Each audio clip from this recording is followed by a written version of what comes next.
सोमवती अमावस्या 2 सितंबर सोमवार के दिन मनाई जा रही है। धार्मिक मान्यताओं के अनुसार इस दिन भगवान शिव के लिए व्रत रखा जाता है। साथ ही यह अमावस्या सोमवार के दिन पड़ रही है, इसलिए यह अमावस्या बेहद महत्वपूर्ण हो गई है। सोमवती अमावस्या के व्रत की कथा सुनी जाए तो जीवन के सभी कष्टों का निवारण हो जाता है। हिंदू धर्म में सोमवती अमावस्या बेहद खास मानी जाती है। सोमवती अमावस्या 2 सितंबर सोमवार के दिन मनाई जा रही है।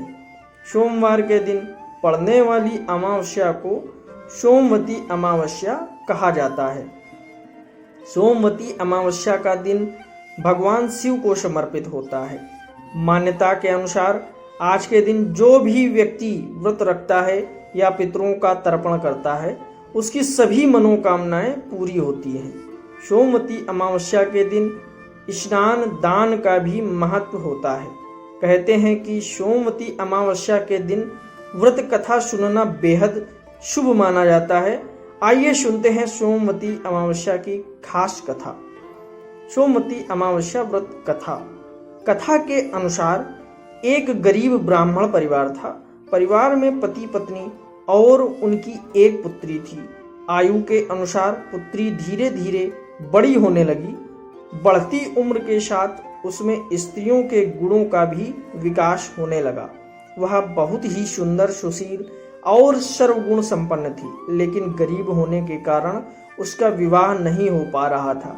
एक दिन उस ब्राह्मण के घर एक साधु महाराज पधारे।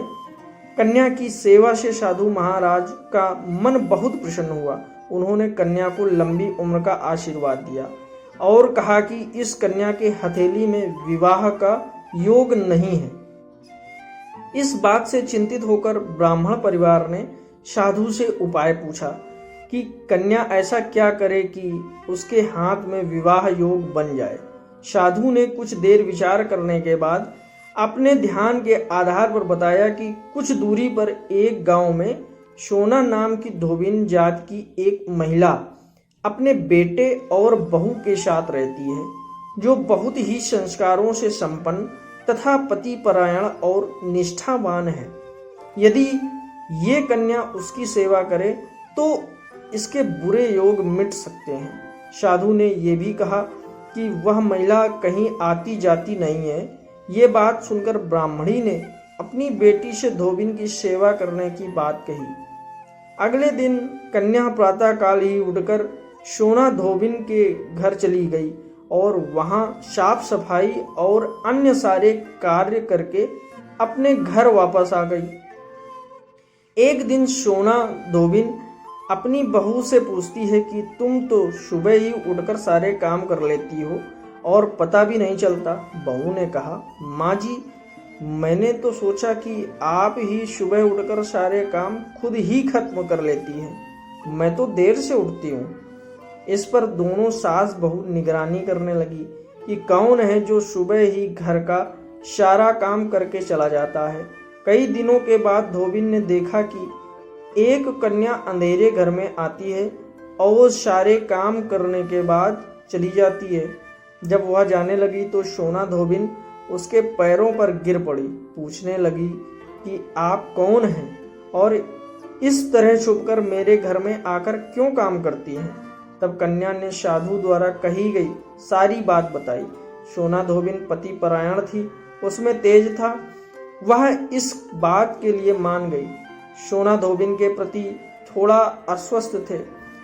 उसने अपनी बहू से अपने लौट आने तक घर पर ही रहने को कहा। सोना धोबिन ने जैसे ही अपने मांग का सिंदूर उस कन्या की मांग में लगाया, उसका पति मर गया।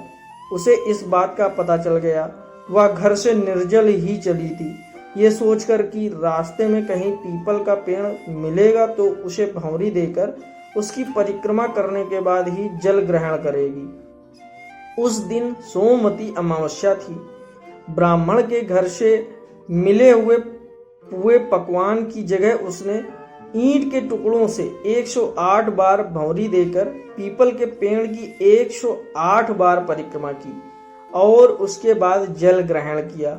ऐसा करते ही उसका पति वापस जीवित हो उठा।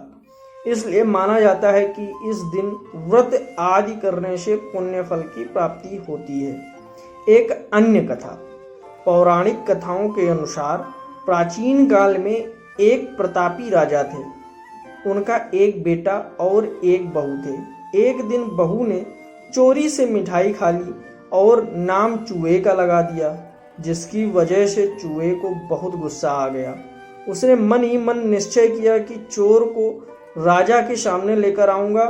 एक दिन राजा के यहाँ कुछ मेहमान आए हुए थे। सभी मेहमान राजा के कमरे में सोए हुए थे। बदले की आग में जल रहे चूहे ने रानी की साड़ी ले जाकर उस कमरे में रख दी। जब सुबह मेहमानों की आंखें खुली और उन्होंने रानी का कपड़ा देखा तो हैरान रह गए। जब राजा को इस बात का पता चला तो उन्होंने अपनी बहू को महल से निकाल दिया। रानी रोज शाम में दिया जलाती और ज्वार उगाने का काम करती थी। रानी रोज पूजा करती, गुड़धानी का प्रसाद बांटती थी। एक दिन राजा उस रास्ते से निकल रहे थे तो उनकी नज़र उन दियों पर पड़ी।